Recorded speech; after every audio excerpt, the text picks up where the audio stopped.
Here's my audience.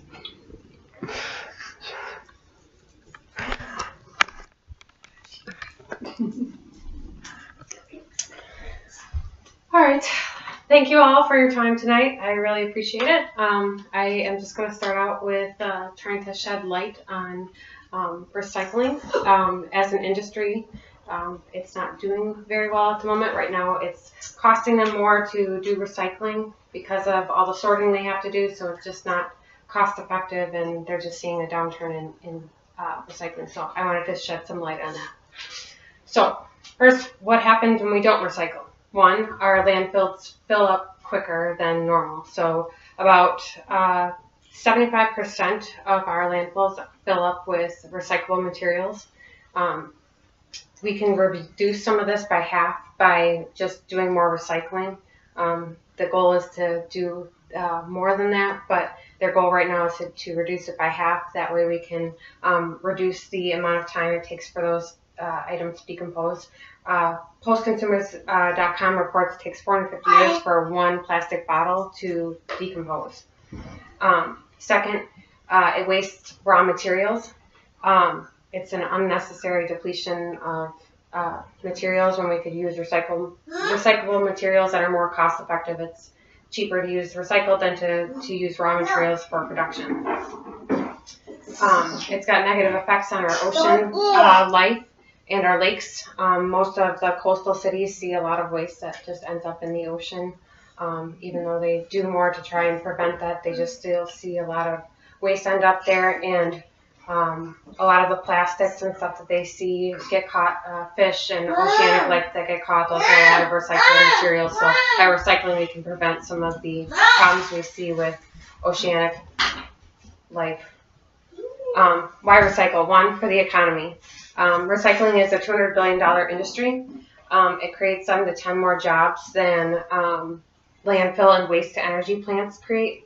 It also creates valuable resources with manufacturing and mining industries. They become valuable overseas exports for countries like China and India. Second is for the environment. We conserve a lot more resources by recycling. And it's critical to a growing population like we are. Again, it's another ocean waste prevention, forest destruction prevention, and CO2 emissions. A lot of times whenever they see a lot of volume in waste at landfills, they do a lot of burning just because they just don't have room, and that releases a lot of CO2 into the air, so we see a lot more global warming and things like that. And then it reduces the use of fossil fuels. Recycling is pretty easy for us to do. Paper is 30% of what we see in our trash every day. So just that alone, just recycling paper alone could reduce the amount of trash that goes into our landfills. So it's as simple as just having a separate waste basket for your paper products and tossing them aside. It saves trees, and then it goes into materials that are used in different paper products. Batteries we can recycle. That's as simple as just setting a small box aside instead of throwing them in the trash, throw them in the box. You can take them to places such as Best Buy, Batteries Plus. They recycle them for free. Some of your alkaline batteries, your AA's, your AAA's, your 9 volts, those ones are usually free. It's the lithium batteries that can become pricey. But generally it's free. Plastics, they make up 13% of our trash. Again, this is simple, separate waste basket, rinse, throw away. You'll see a lot of the symbols, the triangles with the numbers on it. Each number is coded differently so that you know what kind of plastic resin it's made of. You can go to your local recycling unit and find out what they will take. Some places will take some things and other places won't. But otherwise you can throw all of it in one basket and then they sort it out for you. Glass is recyclable over and over again. It's a lot cheaper to use recyclable glass than to just use the raw material, and you can use it over and over again. Oil, you don't want to dump your oil down the drain at all. Oil from just one oil change can pollute up to 1 million gallons of water. So definitely set that aside. And your auto shops, or just even your Napa stores or your AutoZones, those places, they'll take your oil and they'll recycle it for free.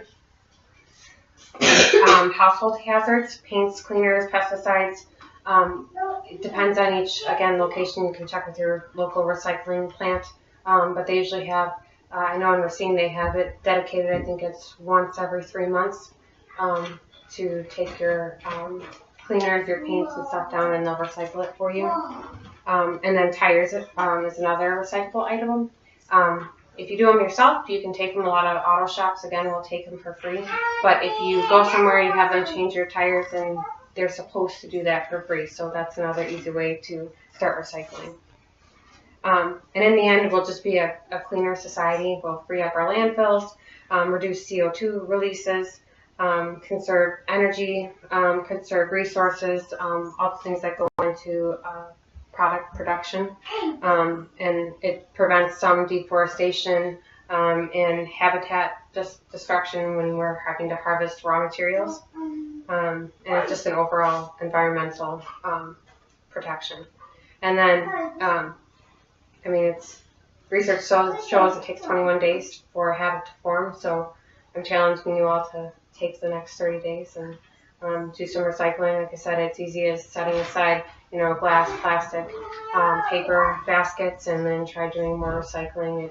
Overall, for a business side, and just environmentally, it's a lot more friendly to recycle. So, any questions?